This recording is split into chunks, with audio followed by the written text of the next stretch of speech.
अस्सलाम वालेकुम नाज़रीन, मैं हूँ रामीन सैयद और आप देख रहे हैं प्रोग्राम ज़ेरे बहस। नाज़रीन, इलेक्शन करीब आते ही जहाँ नून लीग को बयानी की तश्कील में कुछ मुश्किलात नज़र आ रही हैं, सियासी मुखालफिन के फ्रंट से ताबड़तोड़ हमले जारी हैं, वहीं कुछ अंदरूनी इख्तिलाफात भी सर उठाते नज़र आ रहे हैं। शाहिद खाकान अब्बासी ने एक इंटरव्यू दिया जिसमें उन्होंने ये बताया कि उनको अपनी पार्टी से किस किस्म के इख्तिलाफात हैं। उन्होंने कहा कि जो सोच मेरी जमात ने अपनाई है मैं उससे इत्तेफाक नहीं करता, इलेक्शन नहीं लड़ता, और इसकी वजह भी उन्होंने बताया। उन्होंने कहा इलेक्शन इसलिए नहीं लड़ रहा कि इलेक्शन के बाद मुमकिन खराबी का हिस्सा नहीं बनना चाहता। फिर उन्होंने ये भी कहा कि जो इत्तेहाद हो रहे हैं, यानी उन्होंने नून लीग और MQM की तरफ इशारा किया, उन्होंने कहा कि इससे मकामी तौर पर इलेक्शन में फ़ायदा मिलने के इम्कानात कम है। फिर उन्होंने वोट को इज्जत देने का मतलब भी याद दिला दिया अपनी पार्टी को। उन्होंने कहा कि इसका मतलब यह है कि मुल्क आइन के मुताबिक चलेगा, किसी गैर आइनी मामले का हिस्सा नहीं बनेंगे तो खराबी पैदा होगी। नवाज शरीफ अवाम को बताएं उनकी क्या सोच है। फिर उन्होंने ये कहा कि जी मेरी जमात की इख्तिदार की सोच है, आज थोड़ी सी सोच इससे बदलनी पड़ेगी, इख्तिदार बराए इख्तिदार वाली सियासत नहीं चलेगी। दूसरी तरफ आ जाएं, दूसरी तरफ खबरें ये भी आईं कि पीपल्स पार्टी के रहनुमाओं ने नून लीग के नाराज़ रहनुमा जो कि मिफ्ता इस्माइल साहब हैं, जिन्होंने बतौर जनरल सेक्रेटरी नून लीग सिंध के ओहदे से इस्तीफ़ा दिया था, उनसे रब्ता करके पार्टी में शमूलियत की दावत दी। जबकि मिफ्ता इस्माइल साहब का ये कहना है कि मैं इलेक्टोरल सियासत को भाई खैर बात कह चुका हूँ, फ़िलहाल किसी सियासी पार्टी में शामिल नहीं हो रहा। फिर एक और तनाज़ा नज़र आया नून लीग के दो रहनुमाओं के दरमियान। दानियाल अजीज़ ने पार्टी के जनरल सेक्रेटरी एहसन इकबाल को महंगाई का जिम्मेदार करार दे दिया। उन्होंने कहा कि गरीब आवाम को कमर तोड़ महंगाई का सामना करना पड़ा, जो एहसन इकबाल की मुकम्मल नाअहली और नाकामी थी। फिर उन्होंने कहा कि पार्टी ने महंगाई का नोटिस लिया होता तो नाकामी पर यकीनन एहसन इकबाल को बरतरफ कर दिया जाता। इस नाअहली की वजह से हमारी हुकूमत अवामी सतह पर मुकम्मल नाकाम हो गई थी। हमारी पार्टी मुस्लिम लीग नून महंगाई को कम रखने का बहुत अच्छा रिकॉर्ड रखती थी, लेकिन महंगाई की वजह से हमारी पार्टी की साख को शदीद नुकसान पहुंचा है। तो क्या वजूहात हैं? इख्तिलाफात की यही सवाल रखेंगे अपने तजियाकारों के सामने। हमें ज्वाइन कर रहे हैं सीनियर तजियाकार नजमुल साकिब साहब, राव खालिद साहब इस्लामाबाद स्टूडियो से हमारे साथ मौजूद हैं, जबकि डॉक्टर सैयद मोहम्मद अली साहब भी हमें ज्वाइन कर रहे हैं। आप सभी का बहुत शुक्रिया। नजमुल साकिब साहब, पहले पीपल्स पार्टी महंगाई लीग कहती रही नून लीग को, अब नून लीग के अपने अंदर ही रहनुमा नून लीग को और नून लीग के अंदर मौजूद दूसरे रहनुमाओं को महंगाई का जिम्मेदार ठहरा रहे हैं। एक तरह से आप कह सकते हैं कि ये एक्सेप्टेंस है, एतराफ़ कर लिए कि जी हमारी वजह से महंगाई आई है।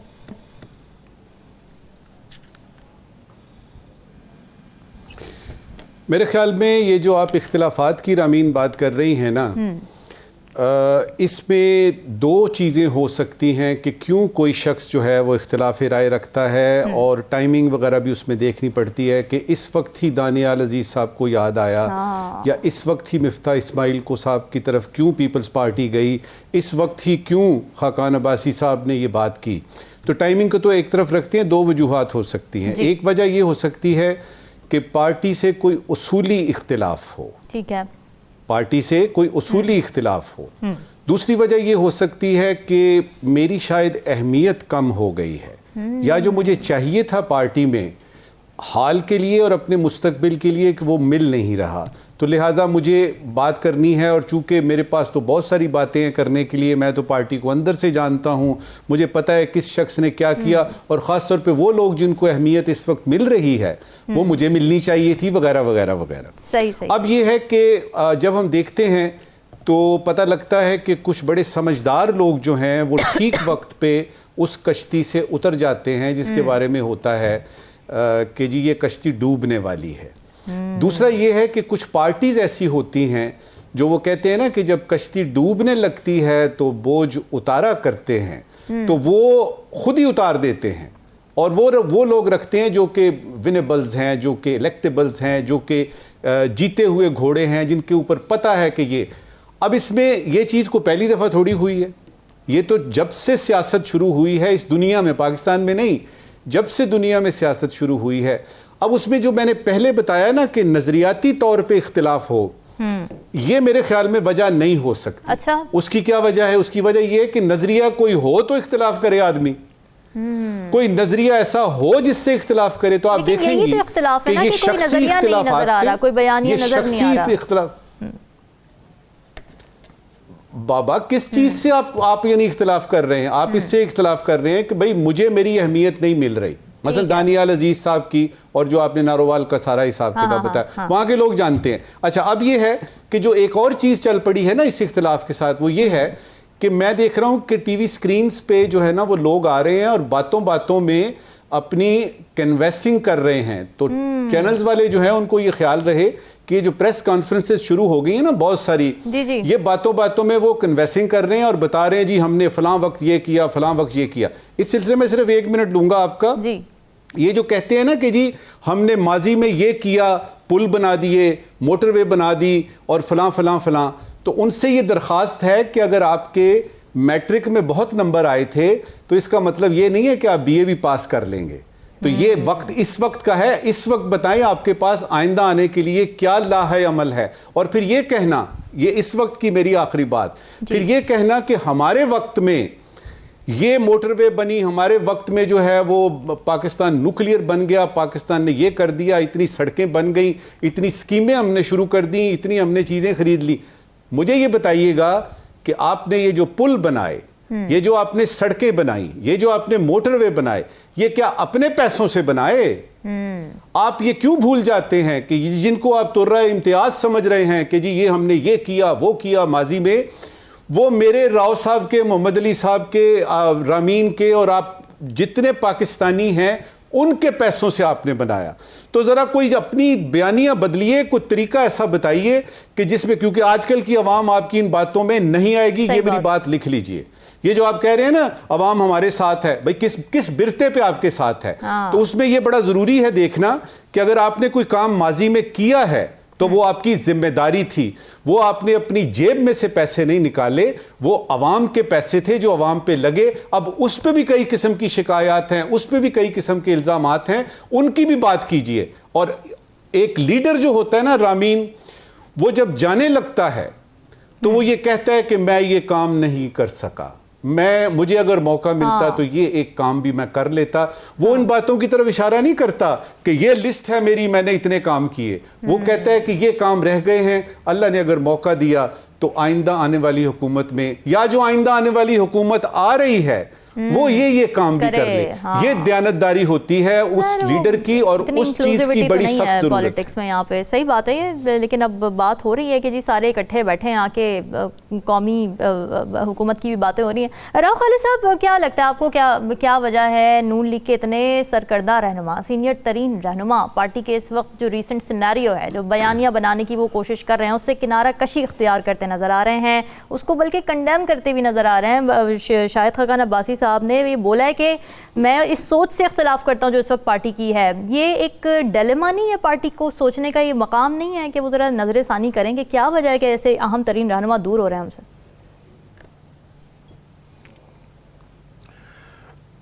उन्होंने ये भी कहा है कि लाडला होने का तासुर ख़त्म करें मियाँ साहब, जी, जो पैदा हो रहा है या पैदा किया गया या किया जा रहा है जी, तो यहीं से खराबी शुरू होती है।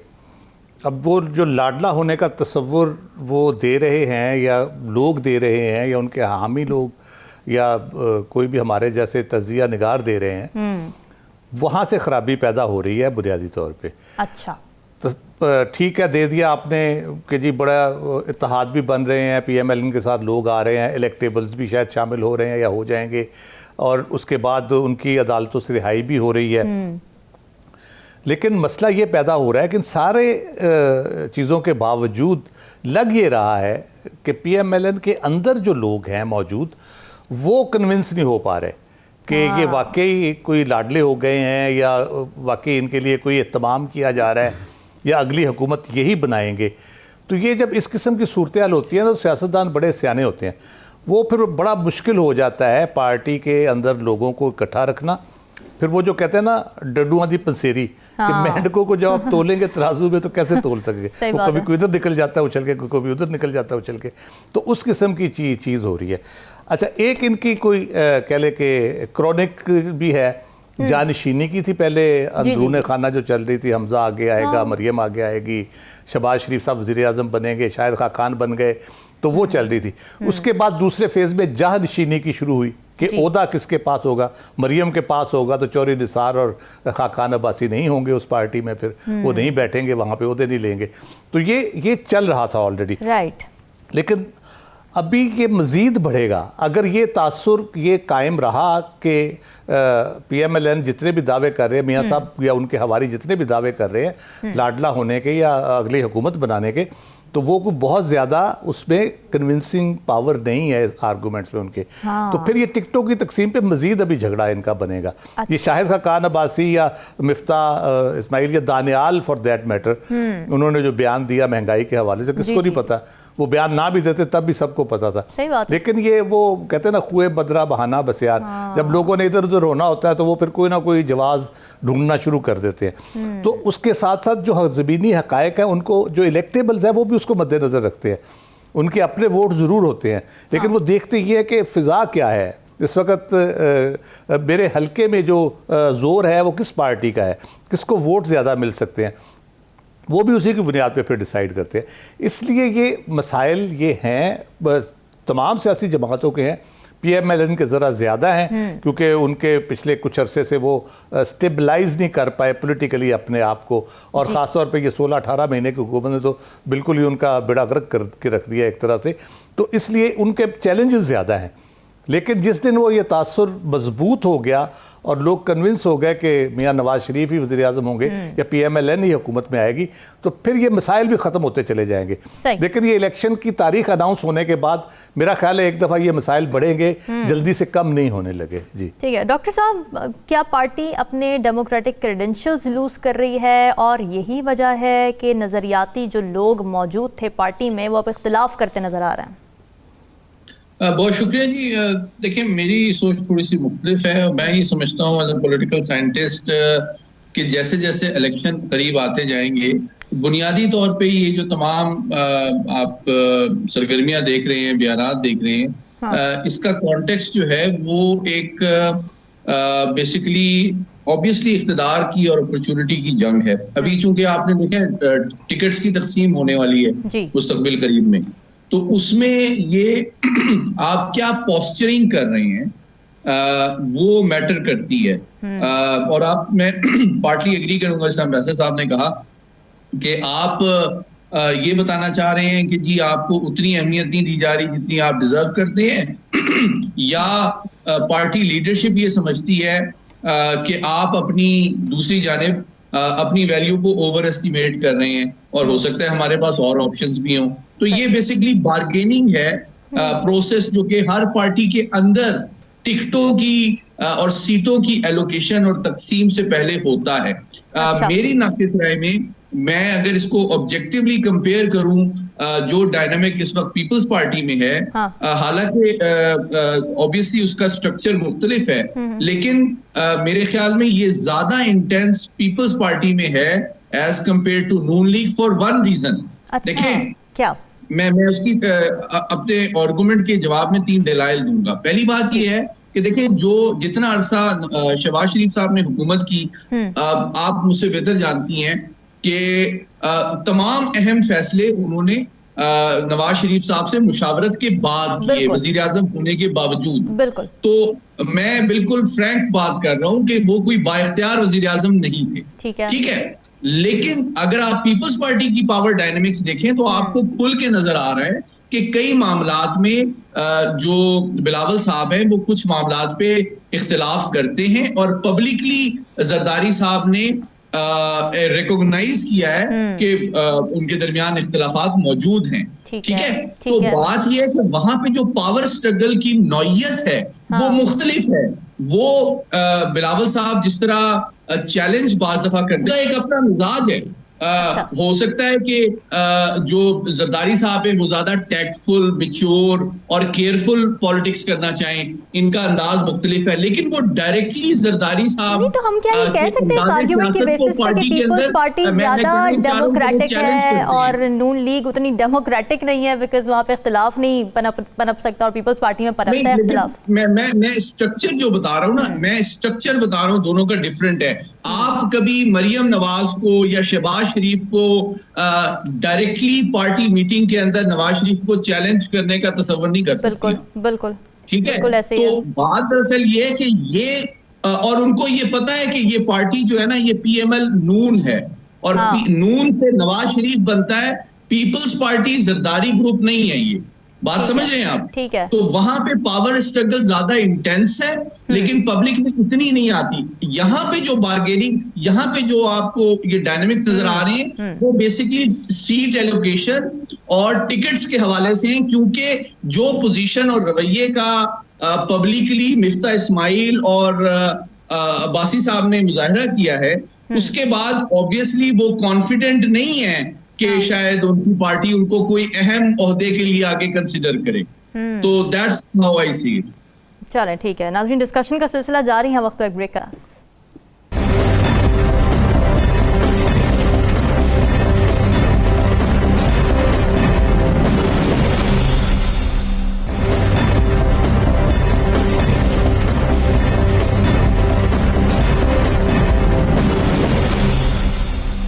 वेलकम बैक नाज़रीन। मौसमियाती चैलेंजेस से निपटने के लिए COP28 का इजलास दुबई में मुनक़्क़िद किया गया है। मुख्तलिफ ममालिक के सरबराहान वहाँ पर मौजूद हैं, तकारीर उनकी जानिब से की गई हैं, मुख्तलिफ एजेंडाज़ बताए गए हैं, किस तरीके से वो इन्वायरमेंटल जो चेंजेस और इसके जो क्राइसिस हैं इस वक्त असरअंदाज हो रहे हैं, खुसूसन थर्ड वर्ल्ड कंट्रीज़ पर, उससे निपटने के लिए क्या करना चाहिए, किस तरह की हिकमत अमली अपनानी चाहिए। फिर पाकिस्तान के निगरान वज़ीर-ए-आज़म अनवारुल हक काकड़ ने भी वहाँ पर एक तकरीर की और उसमें उन्होंने तरक्की पजीर ममालिक की ज़रूरियात की तकमील पर जोर दिया है। फिर अमेरिका और जापान समेत मुतादिद यूरोपीय ममालिक समेत 20 अक़वाम के मुश्तरका एलामिया भी एक सामने आया। उसमें कहा गया है कि जौहरी तवानाई ग्रीन हाउस गैसेस के सिफर अखराज को हासिल करने की कोशिशों में कलीदी किरदार अदा करती है।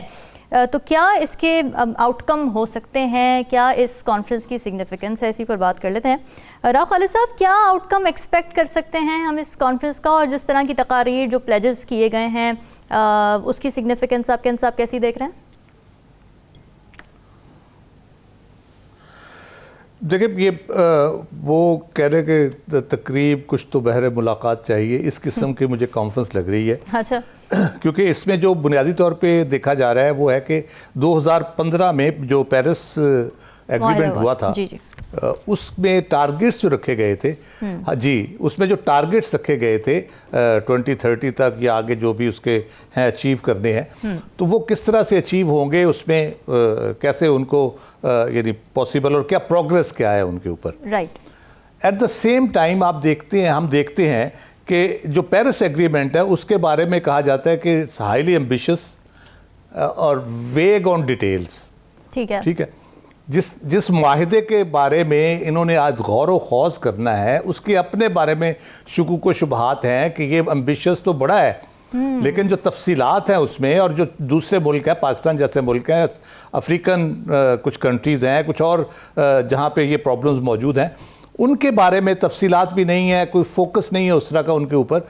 तो ये फिर किस तरह से आप इसको इम्प्लीमेंट करेंगे और किस तरह से आप जज करेंगे कि आपने क्या किया। ग्रीन हाउस गैसेस का बड़ा मसला है, आज तक हल नहीं हुआ, तो वो भी उस तरह से नहीं हुआ। पहले तो बुनियादी इनका काम करने का ये था, 2015 में हुआ है, अब तक आपको कम से कम पेरिस एग्रीमेंट के हवाले से वजाहत और सराहत कर देनी चाहिए थी कि कहाँ पे क्या क्या कुछ करने की ज़रूरत है, और उस हिसाब से आप उसको लेके चलते, फिर आप आज बैठते कि हाँ जी हमने ये उसका टारगेट रखा था और उसके लिए। ठीक है। अब वो कह रहे हैं जी हमें ग्लोबल, क्योंकि इसका है सारा जो इम्पैक्ट है इसका, तो जो ग्लोबल उसमें गैप जो आ रहा है, ग्लोबल जो क्लाइमेट एक्शन है उसको किस तरह से किया जाएगा, उसके लिए डिसाइसिव जो कहते हैं जी रिस्पॉन्स हमें चाहिए कोई जी। तो आपको जब गोल आपके सामने वाजे नहीं है तो वो डिसाइसिव रिस्पांस कहाँ से आएगा। तो मेरा ख्याल है कि बुनियादी तौर पे इसका आउटपुट तो ये होना चाहिए कि बड़ी तफसील से हर मुल्क, हर खित्ते और हर इलाके के बारे में इनको क्लियर होना चाहिए कि किस किस की क्या रिस्पॉन्सिबिलिटी है, किस तरह से मामला ठीक होंगे। जो लोग ज़्यादा कंट्रीब्यूट कर रहे हैं कार्बन एमिशन में, ग्रीन हाउस गैसेज वाले हैं या दूसरे हैं, उनको किस तरह से एड्रेस किया जाएगा, जो फॉसिल फ्यूल की यूज़ है उसको किस तरह से कम किया जाएगा। तो ये सारी चीज़ें बड़ी वजाहत से किस किस मुल्क की उसमें क्या क्या रिस्पॉन्सिबिलिटी बनती है उसको किया जाए। अगर आपने अपने हवाले से देखें तो हमारे तो हाँ फ्लड्स का जो हुई है तबाही हमारे दो तीन दफ़ा हो चुकी है लेटली, जो पिछले साल हुई, तो उस हवाले से हमें कमिटमेंट्स तो बहुत हैं। हमारे प्राइम मिनिस्टर ने भी कहा कि हमें $100 बिलियन एटलीस्ट चाहिए एनवायरनमेंट के इश्यूज़ को एड्रेस करने के लिए, सारे मसाइल को काबू पाने के लिए जी। हमारे यहाँ जो प्रॉब्लम है बुनियादी तौर पे वो ये है कि हम डिमांड भी करते हैं, लोग रियलाइज भी करते हैं और वो समझते हैं कि पाकिस्तान का कंट्रीब्यूशन वो नहीं है जितनी बड़ी इसको कास्ट पे करनी पड़ रही है एनवायरमेंटल डिग्रेडेशन की। तो वो लेकिन हम कुछ नहीं कर पाते। हम जो हमें प्रोजेक्ट्स देने चाहिए बना के, जो हमें उनको बताना चाहिए कि यहाँ यहाँ यहाँ हमें ज़रूरत है, तो हम उसमें बड़ा स्लो मूव करते हैं या समटाइम्स हम कुछ करते ही नहीं। हम अपने सियासी उलझावों में इस तरह फंसे हुए हैं कि हम उनसे निकल ही नहीं पाते। कभी हमें इकॉनमी का मसला आ जाता है, कभी इंतखाबात का मसला आ जाता है, कभी सियासत का मसला आ जाता है, कभी पकड़ने और लीडरों को छोड़ने का मसला आ जाता है। तो हमें फोकस उसके ऊपर कम से कम कुछ लोग बिठा दें एनवायरमेंट मिनिस्ट्री में या बाहर, उनको कहें यार ये अगले 6 महीनों में आपने ये सारा करके देना है, हमें इतने पैसे इंटरनेशनल कम्युनिटी से चाहिए और वो कमिट भी कर रहे हैं, हमें जो कार्बन क्रेडिट भी मिल रहा है वो पैसे भी हमें मिल रहे हैं, तो आप प्लीज़ ये बैठ के काम करें। इतना तो हम कर सकते हैं, बाकी चीज़ें तो वक्त के साथ साथ होती जाएंगी। जी नजमुल साकिब साहब, मुराक़ा साहब ने कहा कि डिसाइसिव रिस्पॉन्स इसलिए नहीं आता कि गोल कोई डिसाइड, अब गोल क्यों नहीं डिसाइड हो पा रहा? क्या कोई मफादात का टकराव है मुख्तलिफ ममालिक का, इसलिए नहीं हो पा रहा? और दूसरी बात ये कि हम क्या कर सकते हैं? ज़ाहिर अपने आप को तो पहले हमने खुद ठीक करना है ना, खुद डील करना है अपने मसाइल से। रावीन देखिए, ये 28वीं कॉप है, कॉन्फ्रेंस ऑफ पार्टीज है। इससे पहले 27 हुई। तो पहले तो सिर्फ ये फिगर देख लीजिए ना कि 28वीं है, 27 हो चुकी हैं। और ये बात शुरू होती है 1992 में रियो डी जनेरो में सस्टेनेबल डेवलपमेंट पे एक अर्थ समिट हुई थी। उसके बाद हमने देखा क्योटो प्रोटोकॉल हो रही है, और उसके बाद हमने पेरिस एग्रीमेंट देखा, और उसके बाद हमने जो पिछले 2-3 वर्षों से सामने चीज़ आ रही है ना, वो बुनियादी तौर पे ये है कि एक लॉस एंड डैमेज फंड है जो कि क्रिएट करना था, जो कि क्रिएट हो गया, और उसमें बड़ी डेवलपमेंट है। आपने सुना होगा को $100 बिलियन जो हैं वो यूएई ने कह दिया, फलाने ने ये कह दिया, जर्मनी ने भी इतने कह दिया। अब उसमें मसाइल क्या हैं? असल मैं ज़रा ये थोड़ा सा टेक्निकल लेवल पे बताना चाहूँगा कि कहाँ पे मसले हैं, और उसको इस ज़बान में बताना चाहूँगा जो कि हमारे आम देखने वाले हैं उनको भी समझ आए कि यानी असली चीज़ है क्या। ये देखिए, दुनिया भर में ये तय हो चुका कि कार्बन का लेवल इतना होना चाहिए, ग्रीन हाउस गैसेस इफेक्ट का इतना होना चाहिए। अब ये कि जो इंडस्ट्रियल वर्ल्ड है जिसकी वजह से कि ये सारी क्लाइमेट चेंज के मसाइल पैदा हो रहे हैं, आप उन्हीं से ही मांग रहे हैं कि आप पैसे दें और इसको हम ठीक करें डेवलपिंग वर्ल्ड में। अब ये है कि यानी मीर क्या सादा हैं, बीमार हुए जिनके सबब, तो अभी उसी अवतार के यानी बरखुरदार से आप दवाई भी मांग रहे हैं। तो पहली समस्या ये है कि वो पैसे मांग रहे हैं उन मुल्कों से जो कि इसमें असल में मुल्जिम मुल्क हैं। मिसाल के तौर पे यूनाइटेड स्टेट्स ऑफ अमेरिका है, यूरोप है, इंडिया है, चाइना है, बड़ी बड़ी ये इंडस्ट्री जहां पे कि असली क्लाइमेट चेंज के मसाइल पैदा होते हैं। अब आते हैं इसके दूसरे पहलू की तरफ। शुरू में ये बात हुई कि जी डेवलप्ड वर्ल्ड जो है, जो कि वेस्टर्न वर्ल्ड है, जो कि ग्लोबल नॉर्थ है, वो हिसाब लगा लें हम कि हमें 10 रुपए चाहिए, उस 10 में से 6 रुपए या 7 रुपए जो है वो आप एलोकेट कर दें कि फलां मुल्क जो है वो इतने पैसे देगा। ये बहस चल पड़ी, अगले साल ये फैसला हुआ जी ये नहीं हो सकता। हम इसको वॉलंटरी करते हैं, यानी जिस मुल्क का जितने पैसे दे सकता है वो उतने पैसे दे। अब ये लॉस एंड डैमेज फंड जो है ना, ये बेसिक हार्ट में समझिए COP28 में।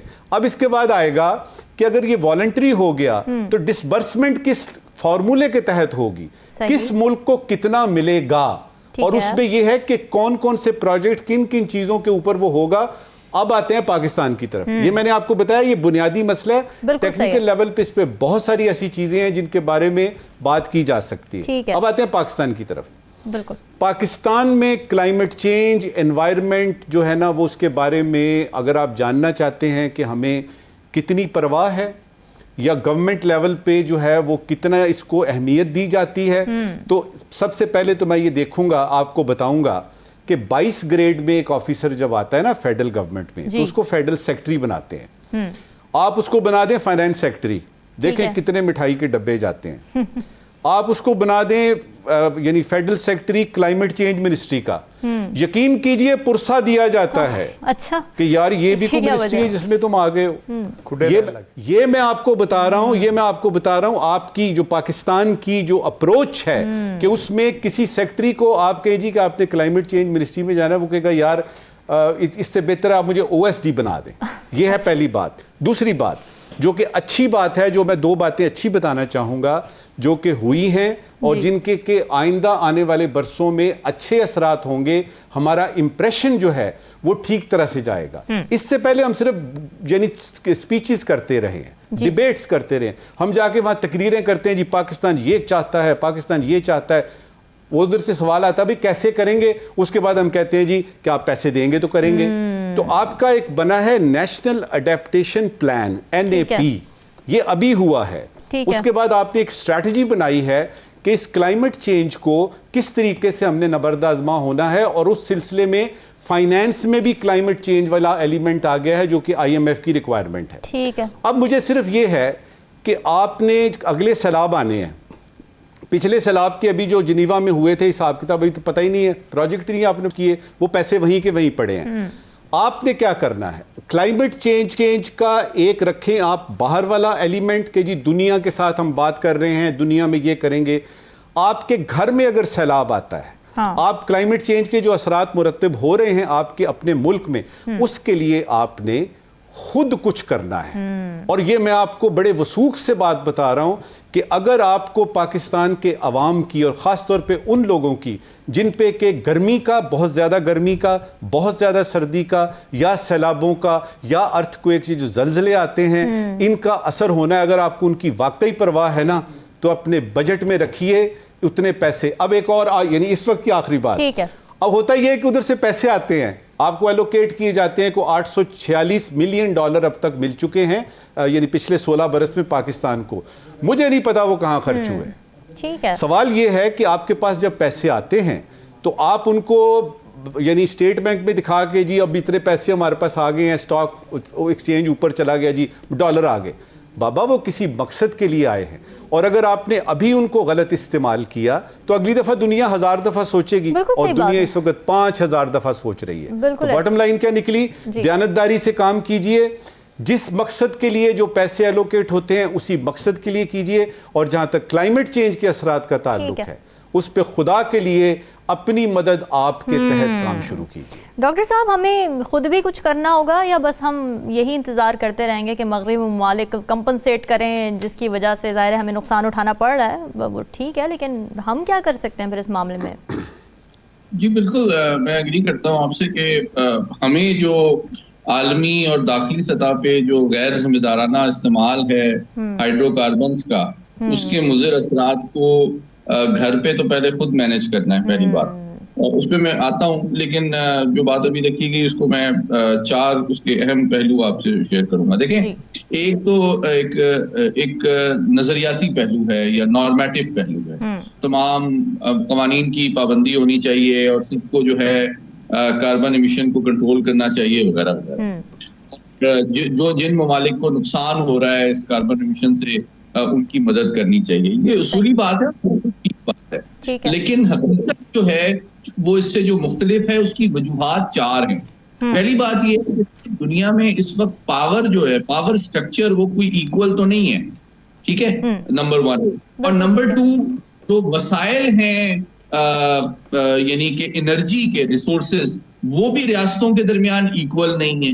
तो बुनियादी बात यह है कि ये 2 factors, equal sharing of energy, affordability of a preferred a particular type of fuel, and number 3 कि उस चीप फ्यूल का हर मुल्क की माशी तरक्की और क्वालिटी ऑफ लाइफ से गहरा ताल्लुक है। ऐसे ही है। कि देखें, अभी आपके प्रोग्राम पे आने से पहले मैं देख रहा था, सिर्फ अमेरिका, चीन और भारत दुनिया के 193 ममालिक में से ये 3 ममालिक पूरी दुनिया की जो कार्बन एमिशन का निस्फ पैदा करती है। बिल्कुल। तो क्या बाकी 193 रियासतें इन 3 रियासतों को पाबंद और मजबूर कर सकती हैं कि जनाब आप चीप एनर्जी के लिए कार्बन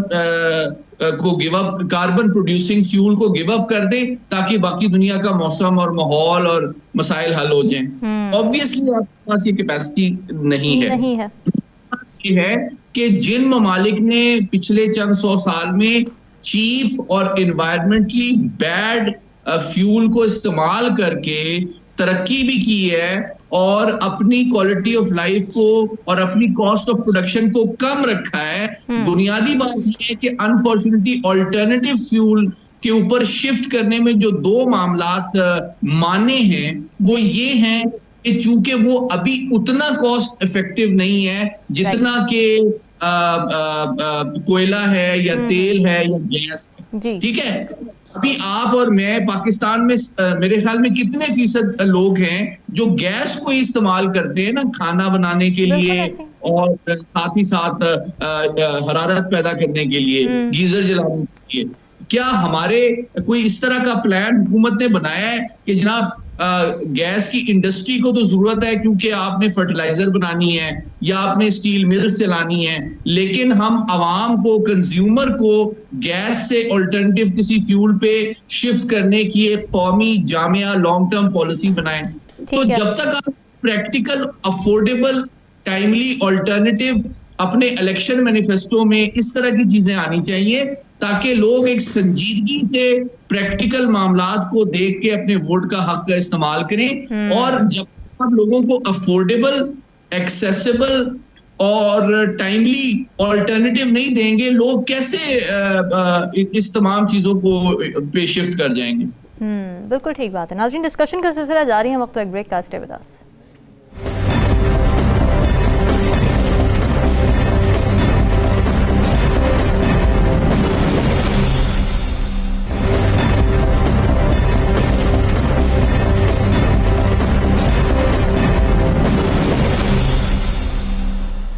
वेलकम बैक नाज़रीन। इजराइल और हमास के दरमियान नवंबर को 4 रोज़ा जंगबंदी का जो मुआहिदा हुआ था 21 नवंबर को, उसके तहत इजराइल में कैद 150 फ़लस्तीनियों के बदले गज़ा में कैद यरगमालियों की रिहाई हुई थी।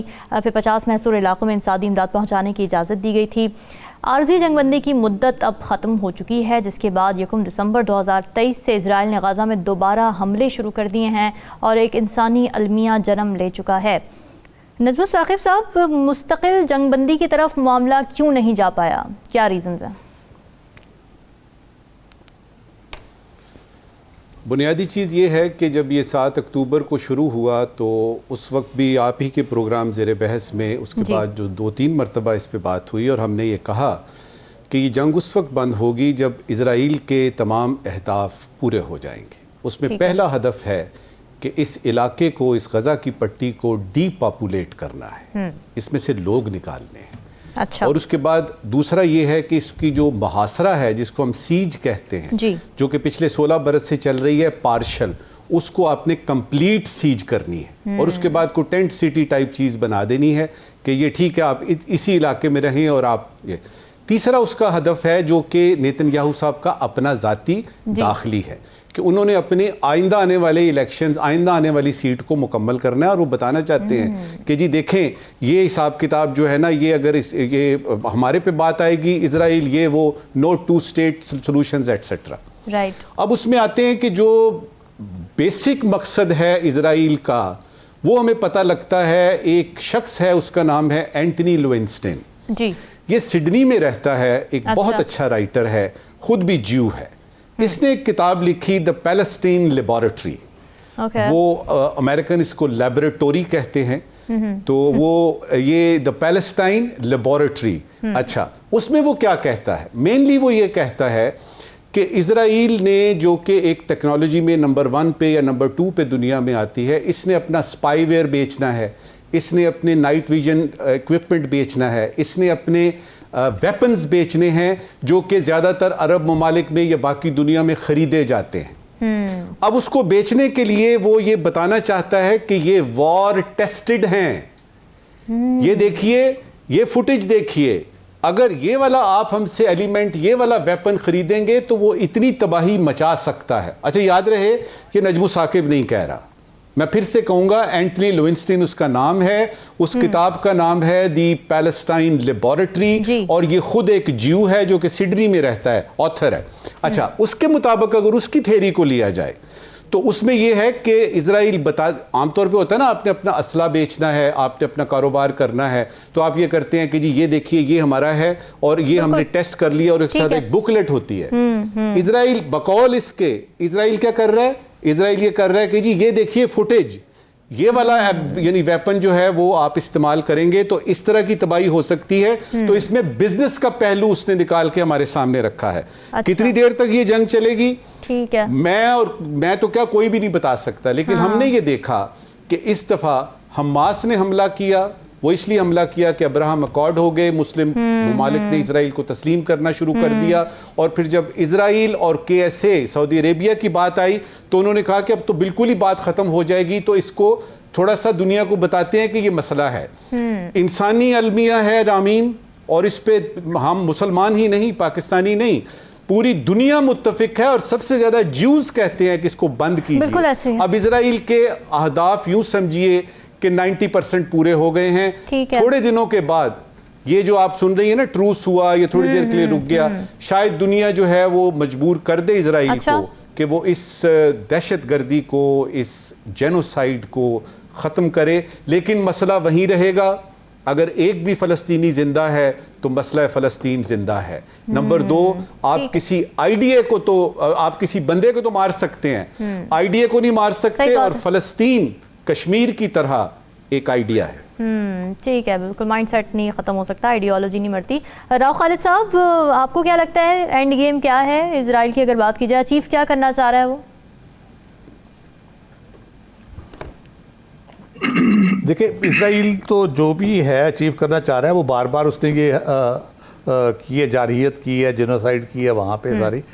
लेकिन दुनिया क्या कर रही है ये देखने की बात है। जब दुनिया कुछ नहीं कर रही तो इजराइल तो यही कुछ करेगा। दुनिया दे रही है बयान। अब UN कहता है कि जी हमें न्यू एंड डिफरेंट अप्रोच चाहिए इस मसले के हल के लिए। कतर कहता है कि जी रियल मेजर्स फॉर पीस लें आप। तो एंथनी ब्लिंकन जो सेक्रेटरी खारजा हैं अमेरिका के, वो कहते हैं कि जी इसराइल की सिक्योरिटी का वाहिद हल ये है कि यहाँ पे 2 नेशन 2 स्टेट जो है ना सलूशन वो हो जाए। और रशिया कहता है कि जी ये बड़े ब्लेटेंट डबल स्टैंडर्ड ऑब्जर्व किए जा रहे हैं। ये बयानात तो सब जगह से आ रहे हैं, लेकिन अमली तौर पे क्या कर रहे हैं, उसकी वजह क्या है? कोई इसराइल की जारहियत को नज़रअंदाज किया जा रहा है। हम जैसे बात करें कि इंसानी अलमिया, इंसानों को मार रहे हैं वहाँ पे रोजाना की, अभी भी 175 कल से लेके अब तक का फिगर है 175। और जिस तरह बच्चों की वहाँ पे फुटेजेस आ रही हैं, अल्लाह की पनाह देखी नहीं जाती वो जिस किस्म के वहाँ पे हालात हैं। और जिस तरह से वहाँ पे नाटका बंद किया हुआ उनका, हर तरह से ना पानी आ पा रहा है, ना बिजली है, ना दवाइयाँ हैं, ना खाने की अशियाएं। 2-3 दिन का ट्रूस हुआ, उसके बाद हाँ जी, उसके बाद भी अब ये एहतियात नहीं की गई। हमने पहले डिस्कस किया था कि अगर ये ट्रूस हुआ है, अगर सीज फायर हुआ है, तो उसके दौरान लोगों को वापस जो आ रहे हैं लोग, उनका क्या होगा अगर दोबारा से ये काम शुरू हो जाए? वही हुआ, लोग वापस आए, फिर से उन्होंने मारना शुरू कर दिया। तो मसला ये है कि दुनिया, इसराइल तो यही कुछ करेगा। उसकी वजह, चाहे उसने नजम साकिब साहब ने ठीक कहा, उनके फाइनेंशियल इकोनॉमिक इंटरेस्ट भी है, उनका R&D दुनिया की बेहतरीन समझी जाती है इसराइल की, और वो अमेरिका भी उससे फ़ायदा उठाता है, बाकी दुनिया भी फ़ायदा उठाती है। उसने अपनी चीज़ें बेचनी होगी, नेतन्याहू ने इलेक्शन जीतना होगा। लेकिन दुनिया ने क्या करना है? क्या दुनिया ने सिर्फ हथियार खरीदने के लिए उसको मौका दे कि जी आप तजर्बे करते रहे, यहाँ पे इसराइलियों को, फ़लस्तीनियों को मारते रहे आप यहाँ पे? ये कोई किसी मज़हब की जंग नहीं है, कि यहूदियों, ईसाइयों या मुसलमानों की जंग नहीं है। ये इंसान है, वहाँ पे जिंदा इंसान है जिनको मारा जा रहा है। और उस पर दुनिया की इतनी बेहिसी, क्या कोई कमज़ोरी है या कोई तकब्बर है बड़ी ताकतों का कि वो कहते हैं कि जी हम इसराइल कुछ भी करे तो उसको कुछ नहीं हो सकता?